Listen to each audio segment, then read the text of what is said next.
बाबरी मस्जिद 6 तारीख को ही होगा। हमारा हाई कोर्ट कलकत्ता में ये अर्जी गया था, हर पॉलिटिक्स पार्टी ने इसको रोकने का कोशिश किया, मगर हमारा हुमायूं भाई झुका ना झुकेंगे ना कभी झुकने वाला है।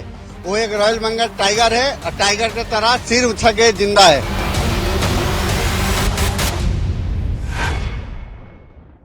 कौन कहता है कि मौत आई तो मैं मर जाऊंगा, मैं तो दरिया हूं, समंदर में उतर जाऊंगा।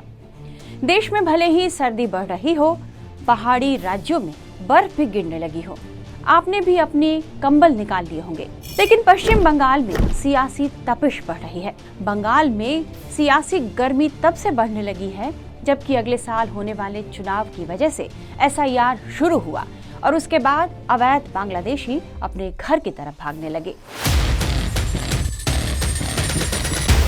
तो दूसरी तरफ कभी ममता बनर्जी की पार्टी के विधायक रहे हुमायूं कबीर ने 6 दिसंबर को बाबरी मस्जिद विध्वंस की 33वीं वर्षगांठ के दिन अयोध्या की बाबरी मस्जिद के मॉडल पर आधारित एक मस्जिद की नींव रख दी। इस कार्यक्रम में हजारों की संख्या में लोग शामिल हुए और कड़ी सुरक्षा व्यवस्था रखी गई। राज्य पुलिस, त्वरित कार्रवाई बल और केंद्रीय बलों की भारी तैनाती के बीच कबीर ने मौलवियों के साथ रेजी नगर में एक विशाल मंच पर औपचारिक फीता काटा, जबकि वास्तविक मस्जिद निर्माण स्थल आयोजन स्थल से लगभग 1 किलोमीटर दूर था। उनके इस कदम ने ममता बनर्जी का पारा चढ़ा दिया है।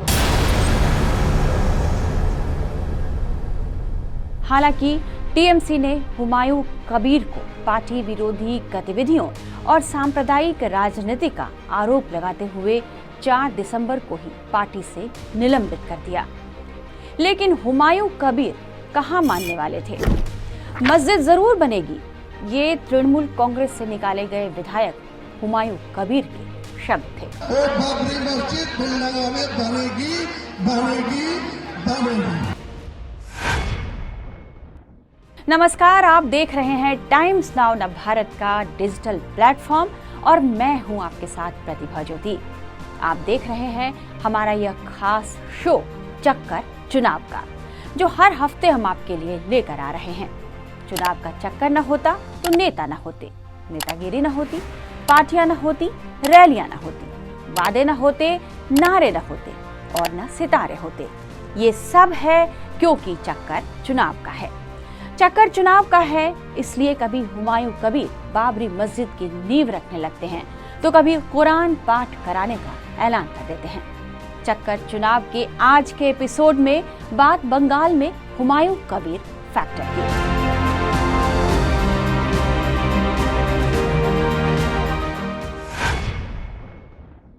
अट्ठाईस नवंबर मुर्शिदाबाद के बेलाडांग में कई जगहों पर बाबरी मस्जिद के शिलान्यास के पोस्टर नजर आए। लिखा था 6 दिसंबर को बेलाडांगा में बाबरी मस्जिद का शिलान्यास समारोह होगा। पोस्टर पर हुमायूं कबीर को आयोजनकर्ता बताया गया था। इसके बाद विवाद बढ़ने लगा। बीजेपी ने इसका विरोध किया। इस मस्जिद की नींव रखे जाने से पहले बीजेपी ने आरोप लगाया था कि तृणमूल कांग्रेस सांप्रदायिक ध्रुवीकरण कर रही है। बीजेपी नेता अमित मालवीय ने सोशल मीडिया प्लेटफॉर्म X पर लिखा, मुख्यमंत्री ममता बनर्जी राजनीतिक लाभ के लिए मुस्लिमों के ध्रुवीकरण के लिए इस विधायक का इस्तेमाल कर रही हैं। वह आग से खेल रही हैं।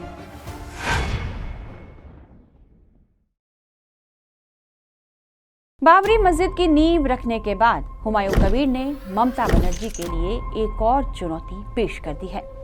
उन्होंने 7 दिसंबर को यह घोषणा की कि वह फरवरी में 1 लाख लोगों को जुटाएंगे और कुरान पाठ का आयोजन करेंगे। बाबरी मस्जिद की नींव रखने के बाद हुमायूं कबीर ने कहा कि जिस मकसद के लिए सनातन संस्कृति संसद पवित्र गीता का पाठ कर रही है, उसी मकसद से हम कुरान का पाठ कराएंगे। उन्होंने कहा कि कुरान पाठ के बाद बाबरी मस्जिद के निर्माण का काम भी पूरा होगा। सुनिए उन्होंने क्या कहा था। जे उद्देश्य में सनातन धर्मावलंबी मानुष उनका पवित्र गीता पाठ कर रहा है, मैं अभी इस्लाम धर्मावलंबी मानुष मेरा 1 लाख हाफिज को लिए मैं कुरान पाठ कराएंगे, वहाँ से खाना खिलाएंगे अच्छा से लोगों को। वो 1 लाख कुरान का हाफिज को भी खाना खिलाएगी। फिर मेरा को साथ जो रहने वाला यंग लड़का है सब, इनको भी और 1 लाख आदमी इकट्ठा करके 2 लाख का आदमी एक साथ में बैठ के वो खाना खाएगी। बाद में वो बाबरी मस्जिद का काम शुरू होगी। बाबरी मस्जिद की नींव रखे जाने की घोषणा से पहले बंगाल से बाहर बहुत कम लोग ही हुमायूं कबीर को जानते थे, लेकिन इस घोषणा ने रातों रात उन्हें देश भर में चर्चित कर दिया। यह घोषणा करके हुमायूं कबीर ने राज्य की राजनीति में भूचाल पैदा कर दिया।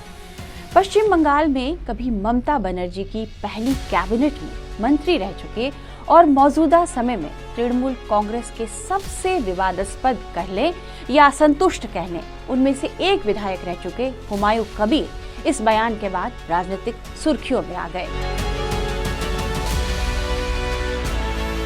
हालांकि उनके इस ऐलान ने ममता बनर्जी को नाखुश कर दिया, लेकिन हुमायूं अपनी कहे से नहीं हटे।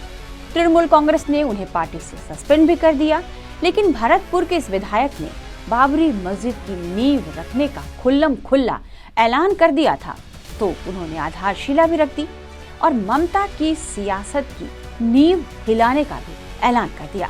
टीएमसी से सस्पेंड हुए हुमायूं के साथ ऐसा पहली बार नहीं हुआ है। वो पार्टी लाइन के खिलाफ पहले भी बोलते रहे हैं। 2015 में हुमायूं कबीर को पार्टी के खिलाफ बोलने के कारण टीएमसी से बाहर भी कर दिया गया था।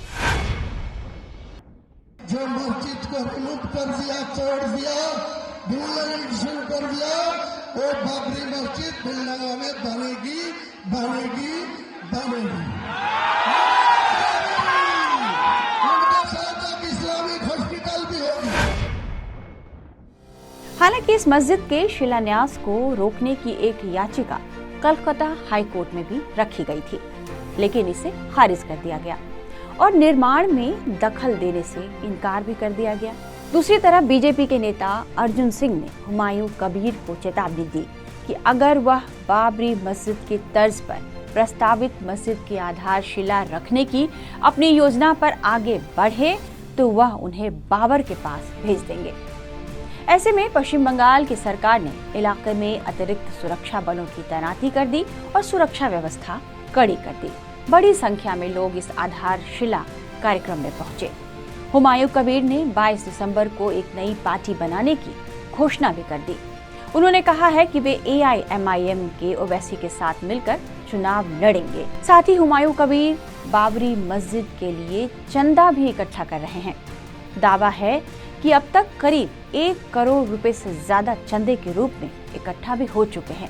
हुमायूं कबीर ने एक वीडियो भी शेयर किया जिसमें कुछ लोग नोट गिनते नजर आ रहे हैं। मीडिया रिपोर्ट्स में यह दावा किया जा रहा है कि शिलान्यास समारोह में 11 पेटी चंदा इकट्ठा हुआ, जिसे गिनने के लिए 30 लोग और नोट गिनने की मशीन तक लगानी पड़ी। सियासी जानकारों का मानना है कि हुमायूं कबीर की इस पहल से ममता बनर्जी के यूनिफाइड मुस्लिम वोट बैंक के टूटने का खतरा बढ़ गया है, जिसकी कमान लंबे समय से ममता बनर्जी की पार्टी के पास है और 2011 से सत्ता में तृणमूल कांग्रेस की पकड़ मजबूत बनी हुई है। वैसे तो पश्चिम बंगाल में पूरे साल राजनीतिक पार्टियां मुस्लिम वोट बैंक को लेकर काफी चर्चा में रहती हैं। ऐसे में जब चुनाव का मौसम आता है तो इसकी चर्चा और तेज हो जाती है।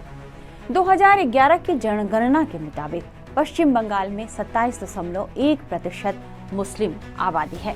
पश्चिम बंगाल में पैर जमाने की कोशिश में बीजेपी नरम गरम दोनों प्रयोग कर चुकी है।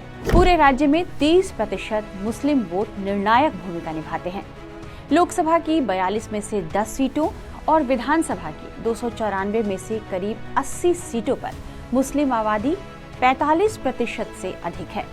पिछले कुछ चुनावों से मुस्लिम वोट बैंक तृणमूल के पक्ष में रहा है। बीजेपी ने आक्रामक हिंदुत्व की राजनीति कर ध्रुवीकरण करने की कोशिश की है। 2019 के आम चुनाव में इसे कुछ हद तक सफलता जरूर मिली, लेकिन उसके बाद हुए विधानसभा चुनाव और फिर 2024 के आम चुनाव में पार्टी को वैसी सफलता नहीं मिली जिसकी उसे उम्मीद थी। राजनीति के जानकार मानते हैं कि 135 मुस्लिम बहुल सीटों पर चुनाव लड़ने के लिए अपनी खुद की राजनीतिक पार्टी बनाने की धमकी देकर कबीर का दाव बीजेपी के लिए चुनावों में लाभ उठाने के दरवाजे खोल सकता है और टीएमसी को इसका नुकसान हो सकता है। इसलिए हुमायूं कबीर के दावों पर भी गौर करना जरूरी है। टीएमसी से निष्कासित इस विधायक ने ममता बनर्जी को तो इस बात की धमकी भी दी है कि बंगाल में अल्पसंख्यकों की आबादी 37% है। उनके अधिकतर वोट पाकर ममता सीएम बनी, वे चुनाव हार जाएंगी। समझा जा रहा है कि हुमायूं का बाबरी प्लान सिर्फ और सिर्फ ममता के मुस्लिम वोट बैंक पर चोट पहुंचाने के लिए है। इसलिए वे ममता बनर्जी को टारगेट कर रहे हैं और खुद को बंगाल में मुसलमानों का चेहरा बनाने की कोशिश में जुटे हैं। हालांकि कुछ विशेषज्ञों का मानना है कि हुमायूं कबीर की राजनीतिक ताकत सीमित है और इससे ममता बनर्जी को बड़े नुकसान की संभावना कम है।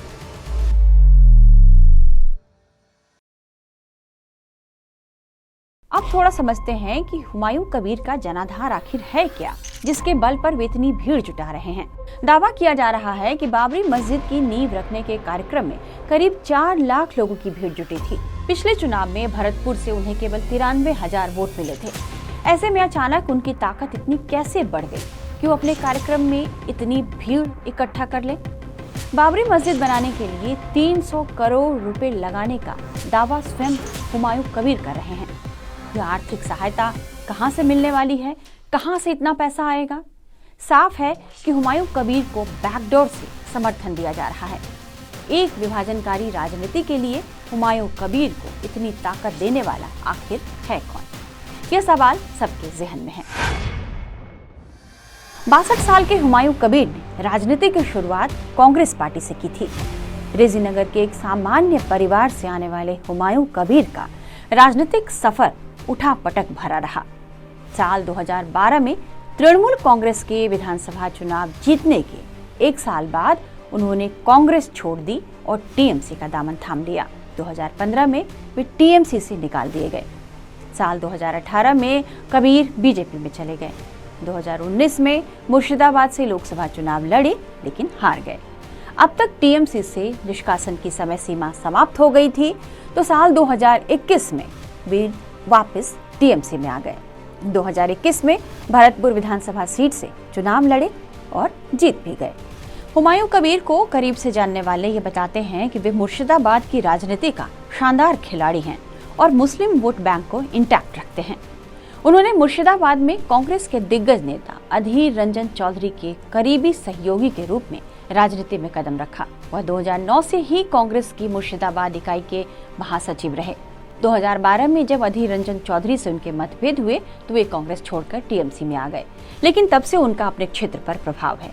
हालांकि मुख्यतः उनकी विधानसभा सीट भरतपुर और उसके पड़ोसी रेजीनगर तक ही उनका प्रभाव माना जाता है।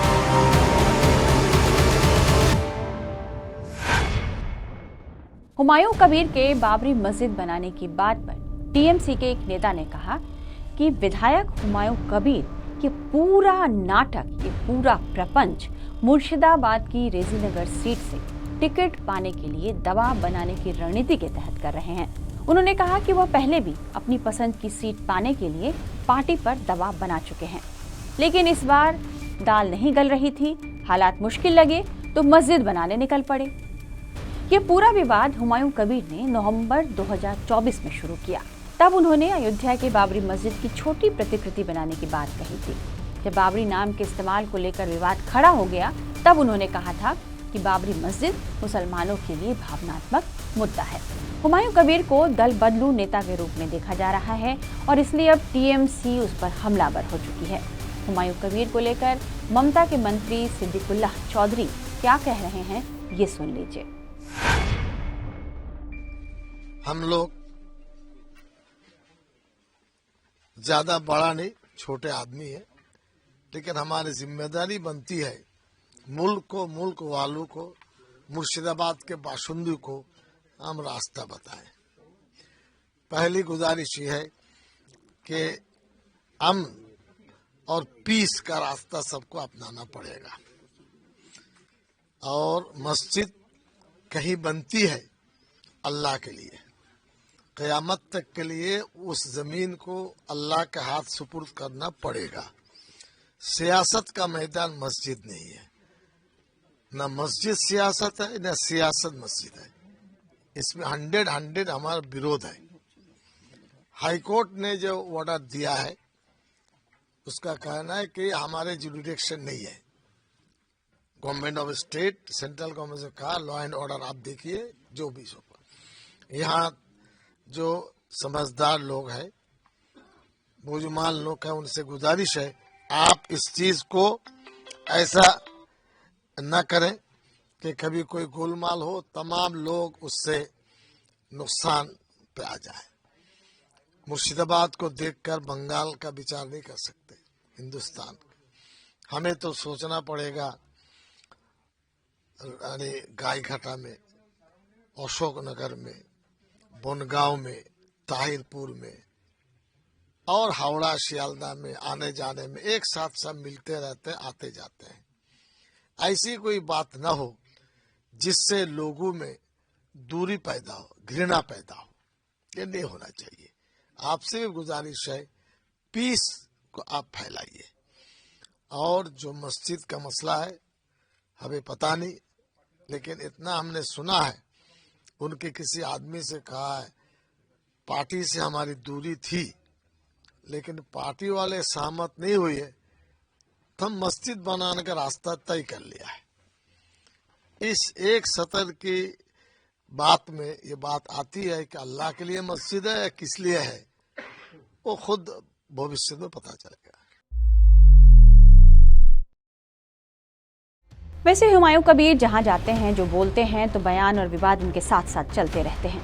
वे तीखा बोलते हैं, बोलते समय इस बात की परवाह भी नहीं करते कि उनके बयान से कोई विवाद भी पैदा हो सकता है। एक बार उन्होंने कहा था कि मुख्यमंत्री ममता बनर्जी अपने भतीजे अभिषेक बनर्जी को राजा बनाना चाहते हैं।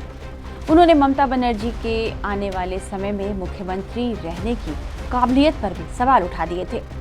मई 2024 में उन्होंने लोकसभा चुनाव के दौरान कहा था कि मुर्शिदाबाद में 70% जनसंख्या मुस्लिम है, बीजेपी के समर्थकों को भागीरथी नदी में फेंक देंगे। उन पर बीजेपी नेता शुभेंदु अधिकारी को भी धमकाने का आरोप है। नवंबर 2024 में हुमायूं कबीर को पार्टी से शो कॉज नोटिस भी मिला, क्योंकि उन्होंने मांग की थी कि ममता बनर्जी को नहीं बल्कि अभिषेक बनर्जी को गृह मंत्रालय की जिम्मेदारी सौंप देनी चाहिए। शुभेंदु अधिकारी ने राज्य में बीजेपी की जीत होने पर मुस्लिम विधायकों के खिलाफ कदम उठाने की बात की थी, जिसके जवाब में हुमायूं कबीर ने आपत्तिजनक बयान दे दिया था। उन्होंने एक बार फिर ममता बनर्जी के खिलाफ दिया है। हुमायूं कबीर ने तृणमूल कांग्रेस पर मुस्लिम समुदाय को समर्थन न देने का आरोप लगाया है और कहा कि साल 2026 के चुनावों के बाद ममता बनर्जी मुख्यमंत्री नहीं बनेंगी। हुमायूं कबीर ने ममता बनर्जी पर बड़ा हमला बोलते हुए उन्हें आरएसएस का एजेंट तक बता दिया है। विपक्षी दल भारतीय जनता पार्टी ने टीएमसी पर 2026 के विधानसभा चुनाव से पहले ध्रुवीकरण को गुप्त रूप से बढ़ावा देने का आरोप लगाया।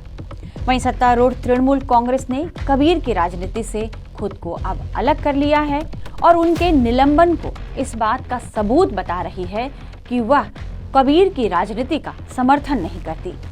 टीएमसी नेताओं ने कबीर को एक स्वतंत्र एजेंट बताया है।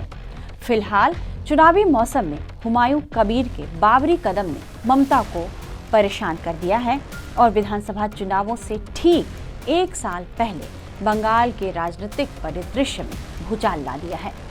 फिलहाल टीएमसी ने यह तय किया है कि हुमायूं कबीर से दूरी बनाकर ही रखना बेहतर है, विधानसभा के अंदर भी और विधानसभा के बाहर भी। लेकिन बीजेपी आरोप लगा रही है कि हुमायूं से ममता की दूरी तो महज दिखावटी है। मस्जिद का शिलान्यास किए जाने के मुद्दे पर केंद्रीय मंत्री और बीजेपी नेता सुकांत मजुमदार ने कहा कि जो कुछ भी आज हम देख रहे हैं वो पिछले 15 सालों में ममता बनर्जी की तुष्टीकरण और सांप्रदायिक राजनीति का नतीजा है। ममता बनर्जी को इसके लिए पूरा समर्थन हासिल है।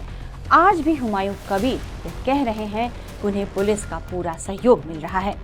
अगर ममता बनर्जी सच में नहीं चाहती कि बाबरी मस्जिद बने तो हुमायूं कबीर को गिरफ्तार करना चाहिए था। खैर, हुमायूं कबीर ने ममता बनर्जी के सामने बड़ी चुनौती पेश की है। अब ममता बनर्जी की कौशल की परीक्षा होनी है। तो ये था चक्कर चुनाव का आज का एपिसोड आपको कैसा लगा कमेंट बॉक्स में हमें जरूर बताइएगा और इंतजार कीजिए चक्कर चुनाव का कि अगले एपिसोड का। तब तक बने रहिए आप टाइम्स नाउ भारत के डिजिटल प्लेटफॉर्म पर। और हाँ, यदि आपने अभी तक इस चैनल को सब्सक्राइब नहीं किया है तो कर लीजिए ना, देरी किस बात की। तभी तो देख पाएंगे कि कहां-कहां चक्कर चुनाव का है।